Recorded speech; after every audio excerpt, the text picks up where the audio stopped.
አንደኛ በሰይጣን ነው የመጀመሪያ ተስፋ የቆረጥኩት። ምንም እሱ አያርፍም መቼም ብዬ አሰብኩ። ሁለተኛ በስጋዬ ላይ ነው ምንም መልካም ነገር አይገኝብህም ብዬ እዛ ግን መቀጠል ምንም በጣም ጥሩ ሰው በሆነ እንኳን ግን አንድ የተመረዘ ስጋ ይዤ እንደምዞር አወቅኩ። ኤደን ገነት ላይ የተመረዘ። ስለዚህ ሁሌ ለስህተት ስለሚጋለጥ ተሳስቼ ይሆን እንጂ ማለት እንዲበዛልኝ ያደረገኝ በራሴ ላይ ተስፋ መቁረጥ ነው። ከዛ ያገኘሁት መልስ ምንድነው? አዎ እኔም በስጋችሁ ላይ ተስፋ ቆርጬ ዘግቼዋለሁ። ሮሜ 2:3 ብታነቡ በቃ እግዚአብሔር በሰው ተስፋ ቆርጦ ጨርሶ ሌላ ሰው አምጥቷል። እሱም ኢየሱስ ክርስቶስ ነው። ያንን ሰው ለመልበስ ነው ሁሌ የምንታገል። እርስ በርስ እስቲ መቼም ቢሆን በራስ ላይ ተስፋ ቁረጥ ተባባሉ። እኔ በደም ካልተባባላችሁ አልተዋችሁ። ይሄም ማወቅ ወደ ጸጋው እንድንቀርብ ስለሚያደርገን ነው። የሚገርማችሁ ነገር የእግዚአብሔር ጸጋ የሚገለጠው አለመቻላችንን ስናውቅ ብቻ ነው። ሕግ ያታግለናል እና የእግዚአብሔርን ጸጋ መተማመን የምንችለው በራሳችን ላይ በስጋችን ላይ ተስፋ ስንቆርጥ እንደገና እንደምንበረታ ታውቃላችሁ። ተስፋ ቆርጦ ሰው ይበረታል። አዎ በስጋችን መልካም ውጤት አምጪዎች እንዳይደለን መጽሐፉ ከዘጋ ሰው ብሎ መልካም ነገር አምጪ አይደለም። ስለዚህ ሁሉ ቀን በጸጋው ተደግፈን እንኖራለን። ሁሉ ቀን በራሳችንን ሳናምን ምን እንደምንሆን ታውቃለች። በጣም ትሁታን ነው የምንሆነው። አንደኛ በሰው ፈራጆች አንሆንም። እንዴት እንዲደረጋል አንልም። ሁለተኛ ሰይጣን አያሰቃያችሁ። ከሰይጣን ስቃይ ታርፋላችሁ። ሁሉ ጊዜ እዚህ የመኖራችን ምክንያቱ የእግዚአብሔር ጸጋ ነው። በጸጋው ነው የዳነው። በጸጋው ነው ጀምረን የምንጨርሰው። አይገርማችሁ? አንተ ምናምን እያላችሁ ራሳችሁን አትኮረኩሙ። ስለዚህ የእግዚአብሔርን ጸጋ እንተማመናለን። በጸጋው ድነናል። በጸጋው ህይወትን እንጨርሳለን። እግዚአብሔር ስሙ የተባረከ ይሁን። ስለዚህ ምንጮው እስከ መጨረሻው መውጣት ካለብን የዘር በሉ የትውልድ በሉ በሽታ አምጡ ምንም አምጡ ብቻ ያመለካከት ብልሽት ይኖርብን ያስተሳሰብ የምንም ቢኖር እስከንወጣ ድረስ መጮህ። ቀጥሎ ለመውጣት ምን እናድርግ? ከእግዚአብሔር የመውጫ መመሪያ መቀበል።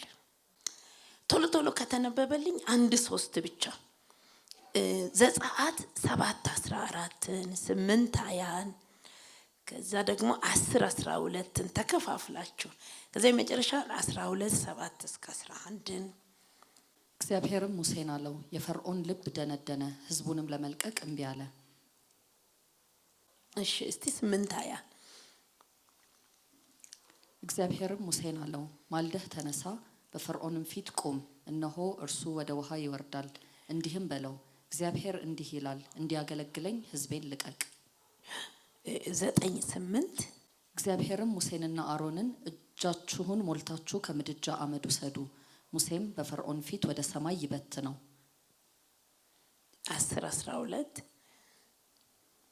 እግዚአብሔርም ሙሴን በግብጽ አገር ላይ እንዲወጡ ከበረዶም የተረፈውን የምድርን ቡቃያ ሁሉ እንዲበሉ ስላንበጣዎችም በግብጽ አገር ላይ እጅህን ዘርጋ አለው።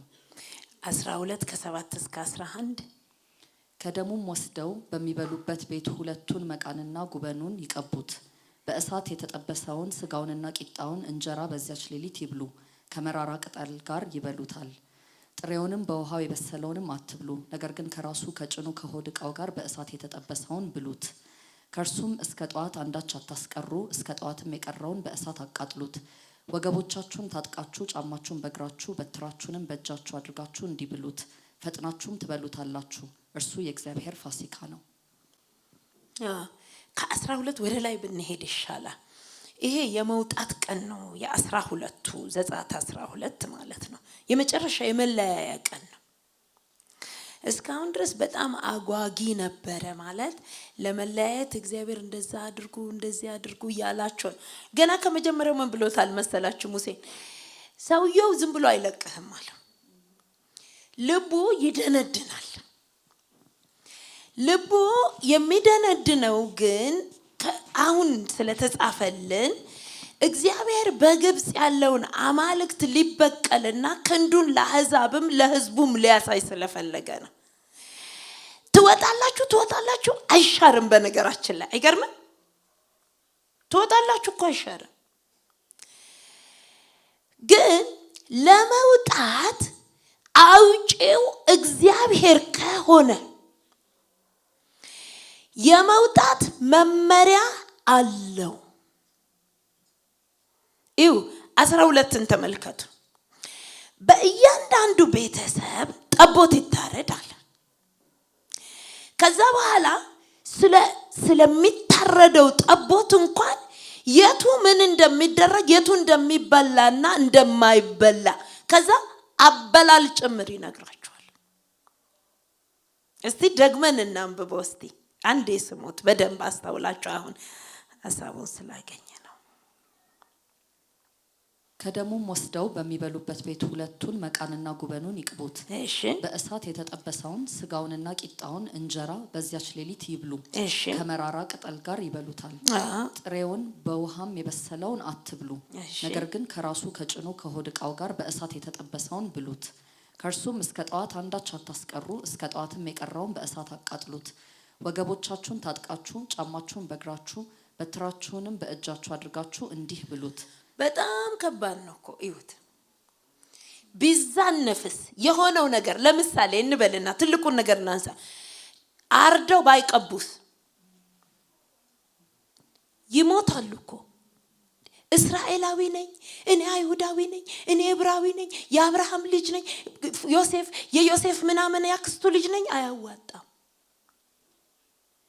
የሚያዋጣው እግዚአብሔር የሰጠውን መመሪያ ማድረግ ነው። እሱ ሲደረግ ነው። እዚች ጋር ነው የምንሳሳተው ወገኖቼ። ቁልፍ ነገር ይችላል። በህይወታችን ብዙ ድል እንፈልጋለን፣ ግን መመሪያ የለንም። እኛ አሁን ሰለጠንን ልበላችሁ፣ ወታደር ሰራዊት ሆነን ልበላችሁ፣ በጣም ትልልቅ መሳሪያ ያዝን በሉ፣ መሪ ባይኖረን መመሪያ ተቀባይ ባንሆን ከመሬት ተነስቶ እያርከፈከፍን ስለተኮስን ነው እንዴ?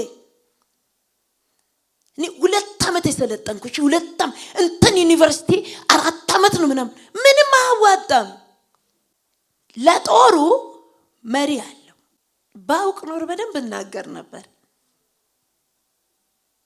በመመሪያው መሰረት አንደኛ ታርዳላችሁ በጉበን መልአኩ አላቸው። እግዚአብሔር መጥቶ መልአኩ የምኑ መልአክ?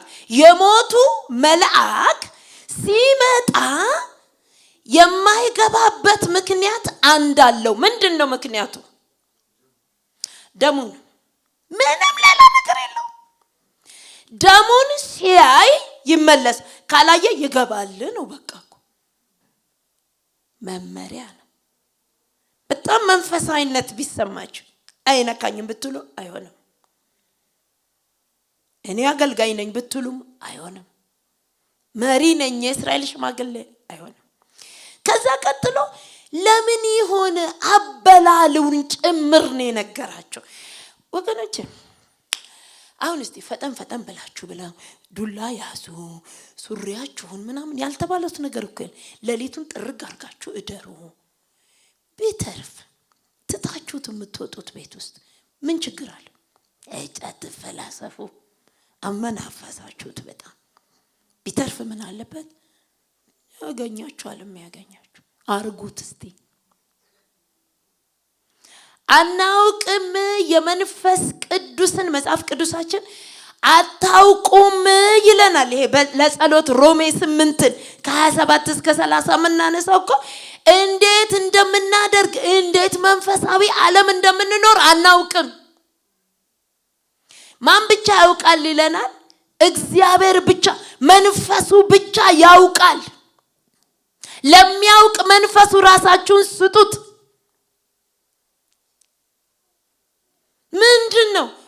መያዝ። አትሳሳቁ። ቶሎ ቶሎ ቶሎ ምንድነው ሌሊቱ ቶሎ የሆነ ከሚያውቁት በላይ የሆነ መንፈሳዊ ርክክቦች ነበረ። መመሪያ ነበር። እስቲ ምዕራፍ 8 ቁጥር 20 እንየው። አሁንም እንስማ። መጽሐፍ ቅዱስ ግን የያዝን ራሳችንን እናንብበው። እግዚአብሔርም ሙሴን አለው፣ ማልደህ ተነሳ፣ በፈርዖንም ፊት ቁም። እነሆ እርሱ ወደ ውሃ ይወርዳል። እንዲህም በለው፣ እግዚአብሔር እንዲህ ይላል፣ እንዲያገለግለኝ ሕዝቤን ልቀቅ። በጠዋት ተነሳ፣ ምሳ ሰዓት ሂድ። መመሪያ እኮ ነው ወገኖች። እራት ላይ ሂድ።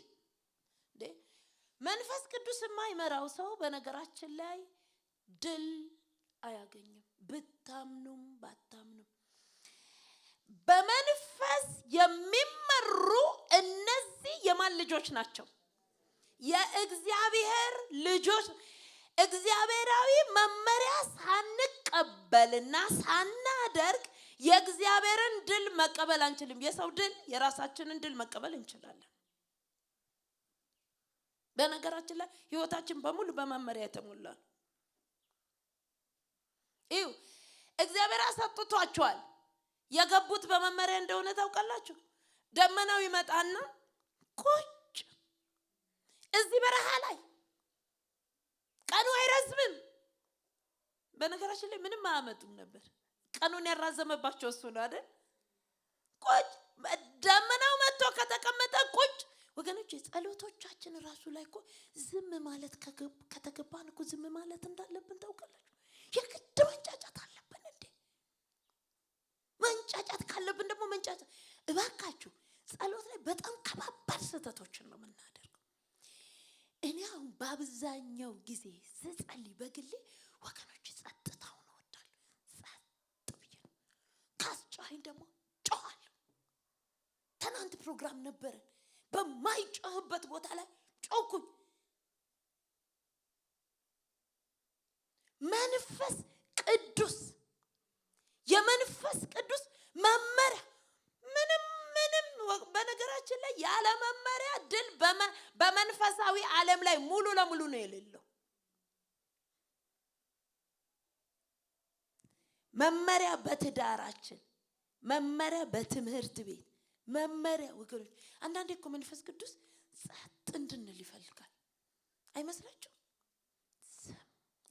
እኔ አንዳንዴ እየተመለከ የእናንተ ድምጽ ነው ባርኮኝ አጥንቴ ውስጥ የሚገባው።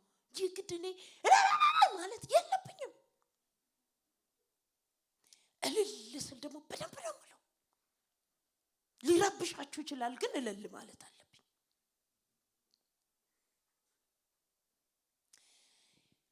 የእግዚአብሔር ሕዝብ ልዩነቱ ሙሴ ያለው ይሄንን ነው። አይሆንም አለው። መልአክ ያስገባችኋል። እግዚአብሔር እኮ አዝኖ ችግር የለም መብላት ነው የምትፈልጉት መጠጣት፣ ከመልአኩ ጋር ግቡ አላቸው። ከዛ ምን እንዳለ ታውቃላችሁ? ሙሴ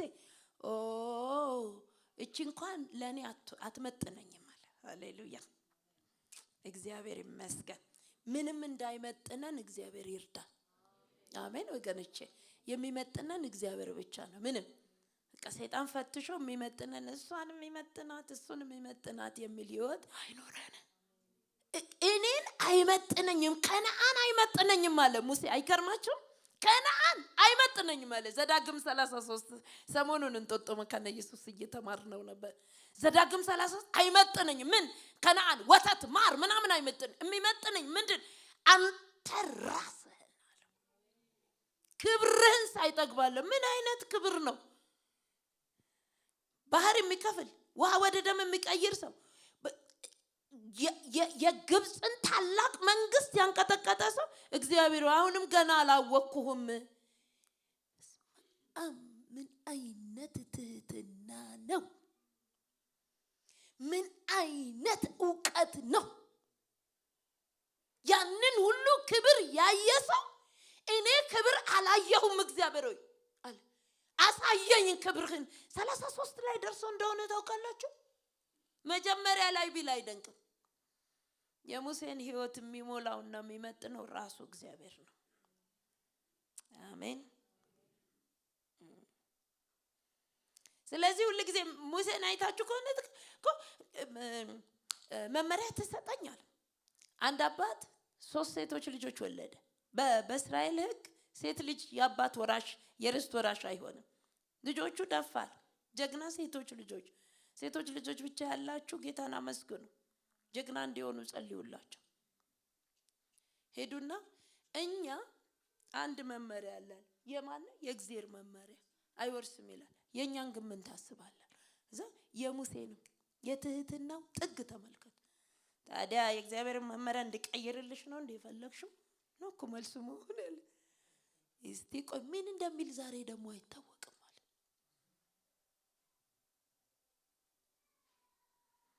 የእግዚአብሔርን ቤት ልዩ የሚያደርገው ይሄ ነው። ምን እንደሚል አናውቅ። መታበይ መኩራት ማንችለው በአገልግሎት ላይ ለዚህ ነው። ጌታ ሆይ አቤት 3 ሴቶች ልጆች እንዲህ አይነት ነገር አቅርበው ነበር። አዎ ቀይርላችኋል። አንዳንዶቻችን ሁሉን እናውቃለን። ቸርች ከመጣን በኋላ ያለ መመሪያ መውጣት አንችልም። እጅግ ትህትና ይጠይቃል። ድል ከፈለጋችሁ በጣም ከእግዚአብሔር ጋር መኖርና እግዚአብሔርን መከታተል። ሆሴ ምን እንዳለ ታውቃላችሁ? እንወቅ አላቸው። እናውቀው ዘንድ ደግሞ እግዚአብሔርን እንከተለው። እስከ መቼ? እስከ ነፍስ እስክትሄድ ድረስ። የሚገርማችሁ መሳፍንት 13-12 ላይ ማኑሄ የሳምሶን አባት ገና እኮ ልጁ ምናምን አልመጣም። የለም እኮ ልጅ መውለድ እኮ አይችሉም። ግን ምን አለ? አንተ ነህ እንደ የተገለጥከው በቀደም ዕለት ለባለቤቴ። እንደው ጥሩ ልጅስ ትሰጠናለህ፣ ግን እንዴት እናድርግ? መመሪያው ምንድን ነው? ልጁን እንዴት እናሳድገው? እንደ ቤታችሁ አኗኗር ነው። እንዳነበባችሁት መጽሐፍ ስለ ልጆች አልተማርሽም? አላን ስንት አነበብሽ ከማግባትሽ በፊት? እንደሱ አስተዳድሩ፣ አሳድጊው። ምን ደግሞ ልጅ ለማሳደግ የኛ አይደሉ እንዴ ልጆቹ? ምን አይነት ጨዋነት ነው! አንዳንዶቻችን ልጆቻችንን ራሳችንን ቁርጥ አድርገን በመቀስ እንከረከማቸዋል። አይደረግም። እሺ የኛው ደግሞ ይደረግ። ጎበዝ ያለ ጀግና ልጅ በል። ጎበዞች እንደከረከምናቸው ሆነው ያድጋሉ። እናንተ ስታኮርፉ የሚያኮርፉላችሁ፣ እናንተ እኛ ስንደባደብ የሚደባደቡልን፣ እኛ ምን ሆነውን የሚሆኑልን ጀግና ልጆች ቤት እኛን ቁርጥ እግዚአብሔርን ቁርጥ ምን በወጣን እንደ እግዚአብሔርን ቁርጥ እንትን ይጠይቃል ወገኖች። መቀስ ይዞ እኔ የምወደው ሳይሆን እግዚአብሔር የሚወደው ነው የሚሆነው። አይ ለምን ልጅ ከሰጠን ደግሞ እኛ እንደምንወደው ነው። የኔ ጀግና ልጁን ተሰጠና ልጅ እኮ አይቶ ማውቁ ፋሚሊዎች ናቸው። ስለዚህ ህይወታችን በመመሪያ የተሞላ ነው። የሳምሶን አባት ማኑሄ የሚደንቅ አስተዋይ ሰው እንደሆነ እንመለከታለን በጣም። ምክንያቱም በደስታ ሰክሮ መመሪያ አልጣሰም። ደስታም መመሪያ ያስጥሰናል፣ ሐዘንም እንደዛውና የገጠመውን ገጠመኝ በእግዚአብሔር መመሪያ ውስጥ ያስገባ ሳኦል አንደኛ ሳሙኤል ምዕራፍ 15 ቁጥር 3 ላይ የሚገርማችሁ ነገር እግዚአብሔር አምላክ ምንድነው የሚለው? ሳኦል እኔን ከመከተል ተመልሷል ሲለው መመሪያ ነው የጣሰው። 15:3 ላይ ምን እንደሚል ታውቃላችሁ? አሁንም ሄደህ አማሌቅን ምታ፣ ያላቸውንም ሁሉ ፈጽመህ አጥፋ፣ አትማራቸውም።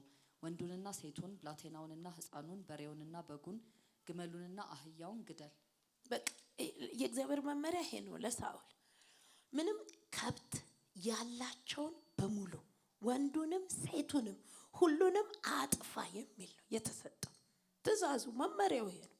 ግን ሄደና አጥፍቷል እኮ የእግዚአብሔርን ጦርነት እኮ ተዋግቷል እኮ። ግን እስከ መጨረሻው አልጨረሰም። አጠፋና አስቀረ።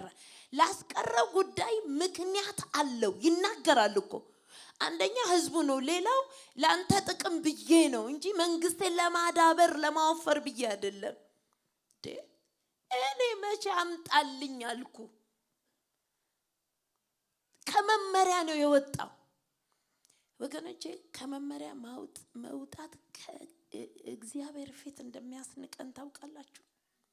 ተልኮ እንዳንጨርስ እንደሚያደርገን ታውቃላችሁ። ስለዚህ ለመውጣት የሚያወጣ እግዚአብሔር ነው የሚያወጣኝ ብለን ካመንን አውጪውን እንዴት እንደምንወጣ እንጠይቅ። ይመራናል አውጪው እግዚአብሔር። የራሳችን ነገር አያጥቃን። መንፈሳዊ ልምምዳችን አያጥቃን ወገኖቼ። ባነበብነው ብቻ አንያዝ፣ በተረዳነው ብቻ አንያዝ። እግዚአብሔር ከምናውቀው በላይ ነው። ከተለማመድነው መንፈሳዊ ልምምድ በላይ ነው። ብዙ ዓመት ከመቁጠራችን በላይ ነው። ብዙ ዘመን ከማገልገላችን በላይ ነው እግዚአብሔር። ወገኖቼ እግዚአብሔር በእኛ 70-80 ዓመት ዕውቀት የሚያዝ እና በዛ ነው። ስንት ዓመታትን አስቡ እስቲ። መጽሐፍ እንኳን የተጻፈበትን ዘመን አስቡ። አባቶች የምንላቸው የኖሩበትን ዘመን አስቡ። ዛሬም እግዚአብሔር አዲስ ነው። አሰራሩም አዲስ ነው። በኑሯችን፣ በህይወታችን፣ በእያንዳንዱ እንቅስቃሴያችን እባካችሁ መመሪያ እንጣስ። መመሪያን ስንከተል ከህይወታችን ውስጥ የሚነቀሉ ተነቅሎ በዘራችን ውስጥ ሆኖ ማያውቅ ነገር እንደሚሆን ታውቃላችሁ። በእድሜያችን ያላሰብነው ነገር እንደሚሆን ታውቃላችሁ። ይሆንልኛል ያላልናቸው ነገሮች እንደሚሆኑ ታውቃላችሁ። የመጨረሻው ለመውጣት እግዚአብሔርን ማመን። ዘኍልቍ 14:26 እስቲ ከ26 እስከ 30 ድረስ ያለውን ታነብልናለች። እግዚአብሔርም ሙሴንና አሮንን እንዲህ ብሎ ተናገራቸው። የሚያጉረመርምብኝን ይህን ክፉ ሕዝብ እስከ መቼ እታገሰዋለሁ? በእኔ ላይ የሚያጉረመርሙትን የእስራኤልን ልጆች ማጉረምረም ሰማው። እንዲህ በላቸው፣ እኔ ሕያው ነኝና በጆሮዬ እንደተናገራችሁት እንዲሁ በእውነት አደርግባችኋለሁ ይላል እግዚአብሔር። በድኖቻችሁ በዚህ ምድረ በዳ ይወድቃሉ። የተቆጠራችሁ ሁሉ እንደ ቁጥራችሁ ከ20 ዓመት ጀምሮ ከዚያም በላይ የሆነ ሁሉ እናንተ ያጉረመረማችሁብኝ ከዮፎኒ ልጅ ከካሌብና ከነዌ ልጅ ከኢያሱ አሁን ደግሞ 23ን እሷን ጨርሽልን በቀር በእርሱ አስቀምጣችሁ ዘንድ እጄን ዘርግቼ ወደ ማልኩላችሁ ምድር በእውነት እናንተ አትገቡም። ከ20 እስከ 23 ደግሞ እናነባለን። እግዚአብሔርም አለ፣ እንደ ቃልህ ይቅር አልኩ። ነገር ግን እኔ ሕያው ነኝ፣ በእውነት የእግዚአብሔር ክብር ምድርን ሁሉ ይሞላል። በግብጽ ምድርና በምድረ በዳ ያደረኩትን ተአምራቴንና ክብሬን ያዩ እነዚህ ሰዎች ሁሉ 10 ጊዜ ስለተፈታተኑኝ ነገሬንም ስላልሰሙ በእውነት ለአባቶቻቸው የማልኩላቸውን ምድር አያዩም። ከነርሱም የናቀኝ ሰው ሁሉ አያያትም። ባሪያዬ ካሌብ ግን ሌላ መንፈስ ከእርሱ ጋር ስለሆነ ፈጽሞም ስለተከተለኝ እርሱ ወደገባባት ምድር አገባዋለሁ። እንግዲህ ምዕራፍ 13 ጀምራችሁ ሰልለው የመጡበትና ዜና ያቀረቡበት ጊዜ ነው። 10 ህዝብ የሚያስለቅስ ነገር አደረጉ። እነኚህ 2 ሰዎች ብቻ ናቸው ያመኑት። እግዚአብሔር ምን ይላል? ልክ እዚህ ላይ እንደተናገረው እኮ ነው የሆነው። የሚገርማችሁ ነገር ከነሱ በስተቀር ማንም አይገባም እንዳለ እግዚአብሔር እድል ደግሞ ሰጠ። ቀጥሎ እኮ እድል ሰጠ። ያመኑቱ ይገባሉ አለ፣ ገቡ። መመሪያ እየተከተሉ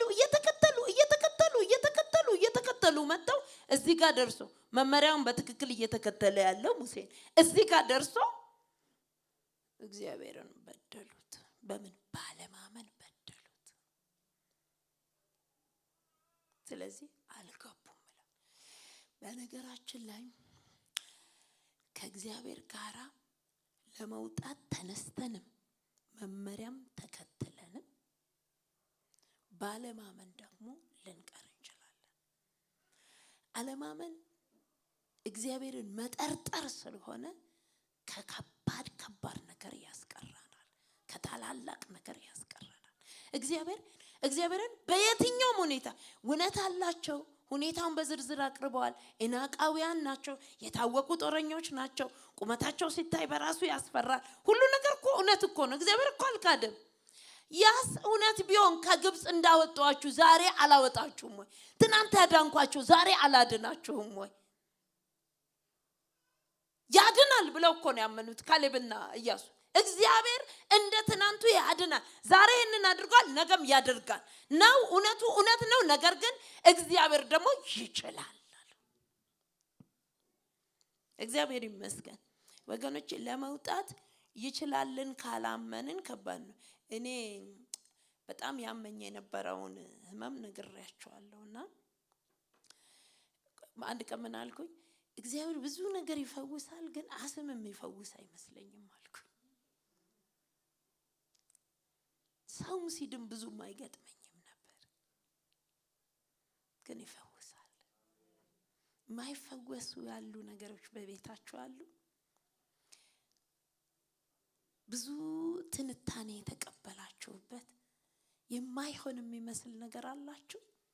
ይሆናል። እባካችሁ እግዚአብሔርን እመኑት፣ ይሆናል። እግዚአብሔር እኮ ሁሉንም ቻይ ነው። ኤል ሻዳይ ሁሉንም ነገር የሚችል ማለት። አይቻልም የተባለ የሕክምና መረጃ አላችሁ። አይቻልም የተባለ የኑሮ መረጃ አላችሁ። አይቻልም ተብሎ በቤተሰብ የተረጋገጠባችሁ፣ በሁኔታ በትምህርት ቤት አትችልም የተባላችሁ ትችላላችሁ። እኔ ይሄንን መሆን አልችልም የምትሉ ትችላለህ፣ ትችያለሽ። ለመውጣት የእግዚአብሔርን ችሎታ መተማመን ግዴታ ነው። አሜን። እግዚአብሔር ስሙ የተባረከ ይሁን። እንጸልያለን።